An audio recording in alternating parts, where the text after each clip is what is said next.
Shalom Bapak Ibu Saudara yang dikasihi Tuhan. Seri pengajaran hari ini berjudul Allah menyerahkan mereka. Kita akan terlebih dahulu membaca apa yang ditulis dalam Roma 1 ayat 24. Demikian, karena itu Allah menyerahkan mereka kepada keinginan hati mereka akan kecemaran, sehingga mereka saling mencemarkan tubuh mereka. Saudara, manusia diciptakan oleh Tuhan dengan kehendak bebas atau free will. Namun, kehendak bebas itu bukan berarti tanpa aturan. Semua orang harus bertanggung jawab atas pilihannya.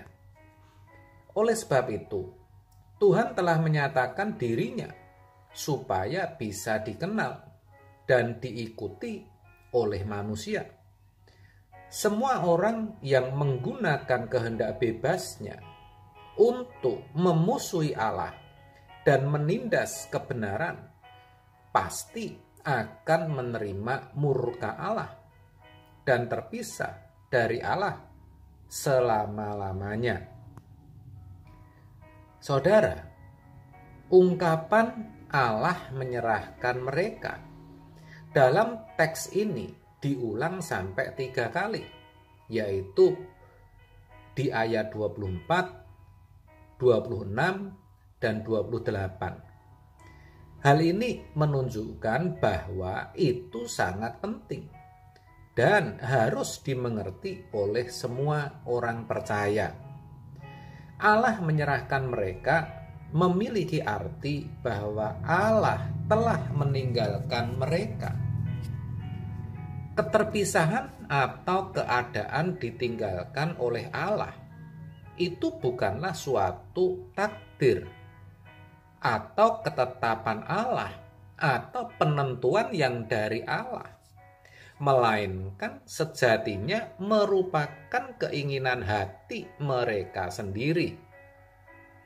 Orang-orang yang menindas kebenaran, keinginan hati dan pikirannya akan cenderung kepada hal-hal yang cemar, yang tidak sesuai dengan pikiran dan perasaan Allah. Pada titik tertentu, orang-orang yang seperti itu, maksud saya yang menindas kebenaran dan yang keinginan hatinya pada hal-hal cemar, benar-benar tidak bisa lagi dikembalikan kepada Allah.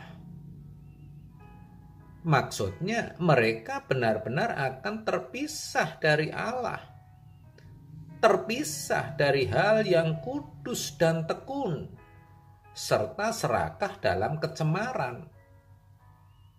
Allah menyerahkan atau meninggalkan mereka kepada keinginan hati. Keinginan hati dalam teks Yunani dipakai kata epitumia, yang mana menunjuk kepada nafsu yang memalukan, yaitu nafsu menggebu-gebu akan seksual yang haram. Tanda utama bahwa suatu masyarakat atau umat telah ditinggalkan Allah adalah bahwa mereka terjerumus dalam perbuatan dursila dan penyelewengan seksual. Masyarakat kota Sodom dan Gomora adalah contoh nyata dari dunia purba yang dimurkai dan akhirnya dimusnahkan oleh Allah dengan api dan belerang yang turun dari langit.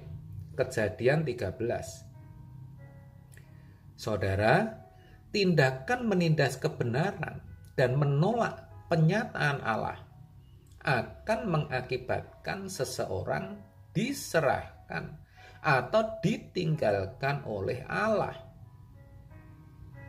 Dengan tahapan demikian, pertama, Allah menyerahkan mereka kepada keinginan seksual berdosa yang mencemarkan tubuh, seperti dituliskan dalam Roma 1 ayat 24. Yang kedua, Allah menyerahkan mereka pada hawa nafsu birahi yang memalukan pada orang sejenis.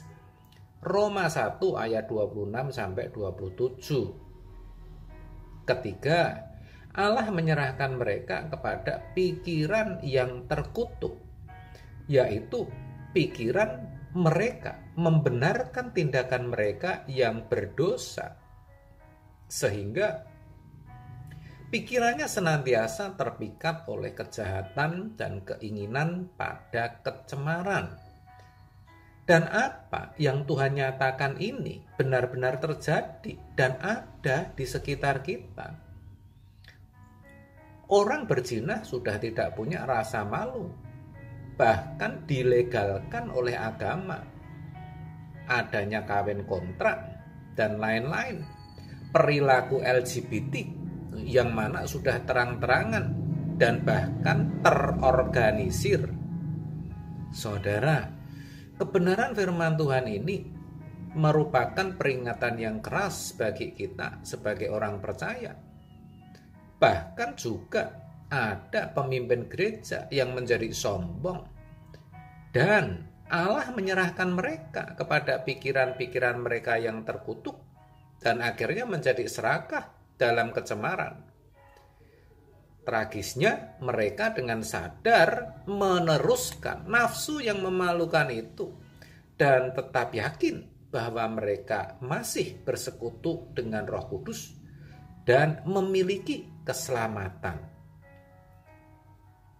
Sungguh, saudara, sebenarnya mereka sedang membutakan diri mereka sendiri terhadap peringatan Alkitab yang berbunyi, karena ingatlah ini baik-baik, tidak ada orang sundal, orang cemar, atau orang serakah, artinya penyembah berhala, yang mendapat bagian di dalam kerajaan Kristus dan Allah.